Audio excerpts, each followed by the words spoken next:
Radio audio at home via your smart speaker. ESPN Audio at Home brought to you by Mercedes-Benz Vans. Drive a Mercedes-Benz van and find out how far an extra mile really goes. From customization and service to financial assistance, Mercedes-Benz Vans are ready for anything and everything. And I don't think that the Nuggets were ready for Anthony Davis. That is a fact. But, you know, in a couple minutes, in about 10 minutes, we're going to get you ready for the Monday Night Football match up in about a week. That gets us so excited. But before we get there, you know, we have to talk AD and the Lakers because it was obviously a buzzer beater. It was so much fun. But you know what was fun? Like the after, like the mosh after. AD hits the shot. First of all, he yells Kobe, which is amazing because they're wearing the all-black jerseys, you know, in honor of Kobe. And I believe in the playoffs they're 3-0 when wearing those all-black jerseys. And then I don't know if you saw this, Junior, but like the chest bump or whatever, who was the player that was taken to the ground? I don't know. He got rocked by AD, though. Also, shout out to the barber. I wonder if it's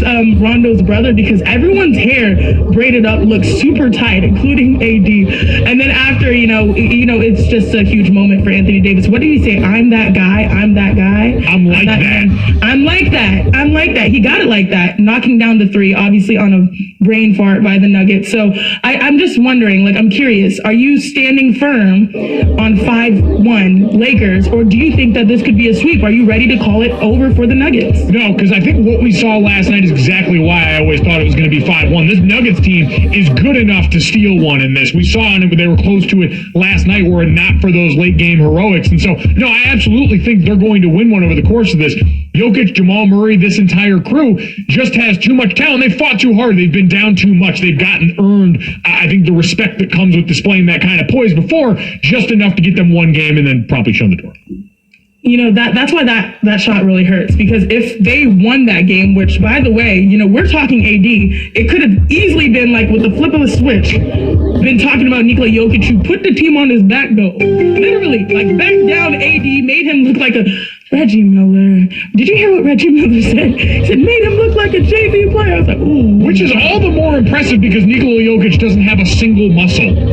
What do you... Well, like, not one. If you look at his body... It's just one big muscle? No, there's no muscle. It's just like bones and flesh. Yeah. And it's amazing. Like, I don't even say that to slander. I say that it's a testament of his accomplishment and his basketball ability that he's been able to do all of that without lifting one weight.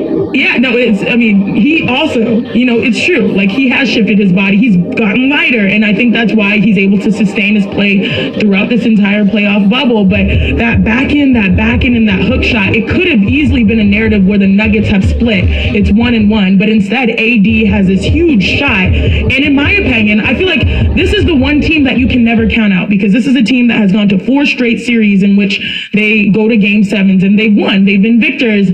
But this might be where they run into a brick wall, because it's hard to sustain that all in one time. And a team that's incredibly motivated, trying to go up against a team like the Lakers that we know has such incredible talent, especially with LeBron James and AD, but also the added motivation that you talked about before, understanding what this year has meant, losing Kobe Bryant, wearing those jerseys. Anthony Davis talked about that added layer of motivation after the game. Well, I mean, it's a special one for me, special one for my teammates. You know, I told Bron that in LA, you know, right before the hiatus, you know, against the Brooklyn Nets, and you know, same spot, slightly different play, and I missed a shot, and I was upset at myself. And he said, "Man, we gonna live or die with you shooting that shot." And I got the same opportunity tonight, and they would make it.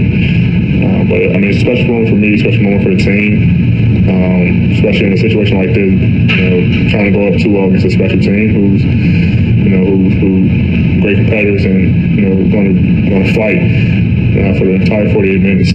Chiney Gold Jr. here on ESPN Radio, ESPN News. And Chiney, I think that added layer, but just what we've seen, the consistent dependability of LeBron and AD. Now, LeBron was largely at the first half, at the beginning of the game when he was really playing lights out, sort of struggled a little bit towards the end as AD was hitting this supernova. And so I think as long as those two continue to be the pillars they were expected to be when you bring Anthony bleeping Davis to this team, the rest of the playoffs is shook out in a way where it is is all laid out in front of them right now, and they seem to be more than content to go out and take it in clutch moments. Yeah, absolutely. And I think it's cool to see a guy like Anthony Davis, who we have seen as a top talent, someone that can be MVP in this league, feel like this is my moment to shine, and to do it alongside LeBron James. He's like, cool, take the keys to the car. But a lot of people are having this conversation about, is this LeBron James handing it over? I know we had that sound earlier where, like Jay Will sort of put out the notion that like maybe it's AD's team moving forward. This is what he's trying to stake a claim to.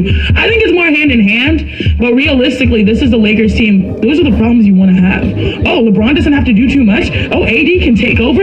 Oh, your five can hit a buzzer three behind the arc to win the game. Like, those scenarios are the best case scenarios for the Los Angeles Lakers fandom. Yeah, I was going to say, people try, and I understand Jay Will's point, because I think we all want to always ascribe larger narratives to a situation, especially one with the gravity like this. But don't we remember this is what LeBron used to get slandered for all the time? For, what are you talking about? For passing the ball in key situations. In this case, he wasn't even the one passing it, but allowing someone else to take the last shot in those situations is what he's always been inclined to do, make the right play. And he was doing that to guys that were way less talented than the space alien Anthony Davis hitting that three there. So I don't really see this as one of those larger moments, Janae. I think it's what you just said. They have the luxury of two all-world talents, one of whom has shown us time and time again in LeBron James he's willing to shoulder that load in the waning moments of the game, and one in Anthony Davis who got to prove it in a major way in his first Western Conference final. Yeah, I mean, this is, watching the game, how you watch a game and you start feeling your emotions and you're like, oh wow, I'm watching something special. I felt like that with the Cowboys, like wow, they can probably breathe back home in Texas. Like here, now I'm like, okay, wow, like I feel good for AD. He did make a tough decision to sort of force his way out of New Orleans, risking it all to team up with LeBron James with the ageism type of factor, saying, will he have enough in the tank to really sustain this? Will this work? Do you guys have enough pieces surrounding you guys to really spread the floor? And then you have this moment, and it's great. But what stinks? It's the other side where the Nuggets put themselves in a position where they're this close to victory, a victory that could really give them enough confidence to feel like maybe we can take it to them.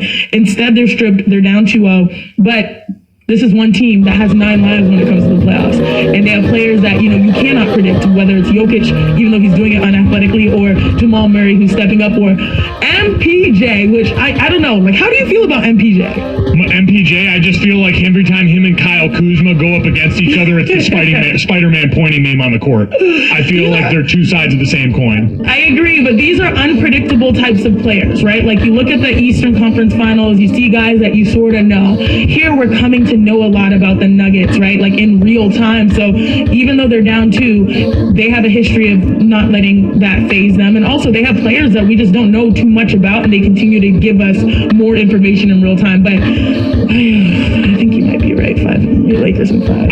I'll just say this, Janae, because this one actually, I have a bit of understanding of. When you're in a situation, we would say objectively, the Lakers are the better team and the one that should win, correct? Yes. When you come into a series or a game as the inferior team, you get a few limited opportunities to capitalize on big moments to try and stake your claim and get a dub in this situation. We played Alabama in the national title my last year at Notre Dame, and there was a muff punt where the call was reversed and went against us, and a first down closely near the sideline caught by our tight end Tyler Eifert, who then was called back. And you miss out on a couple of big play opportunities, and all of a sudden things start to snowball in these situations. And what the Nuggets did here was miss out on one of those big opportunities. They might get another chance in Game 3, but after that, it is curtains. You only get so many cracks at that when you're coming into this one undermanned. Your girl fouled out in the Final Four her freshman year, and if I didn't foul out, I probably would have played sound defense instead, and instead we bring in someone to sub in, and she sort of is a little bit risky of a player. She goes in, tries to jump for the inbounds pass. Instead, they're full steam ahead, make a layup at the buzzer, and we don't go to the championship game. So I totally get it. There are key moments that really can help you. Mine happened in the Final Four. Yours happened in the Natty, and the Nuggets, it looks like it might have happened in Game 2. Might have happened in Game 2 of the Western Conference Finals. We'll see if they've got another crack at greatness when it comes to Game 3. They're going to put our names out there, though, if they hear this. So oh, yeah, we believe in you. Jamal Murray's added us to the list. Yeah, he has. No Rotisserie Nuggets on that one for Jamal Murray. Speaking of, coming up next, we got to get to two teams that have thrown their hats in the ring in the race to win never for Trevor. Unlikely entrance that were actually probably more likely than we gave them credit for, and definitively why shaped snack foods are better than their normal counterparts. We'll get to that next. It's Chenango Jr. on ESPN Radio. Today on ESPN.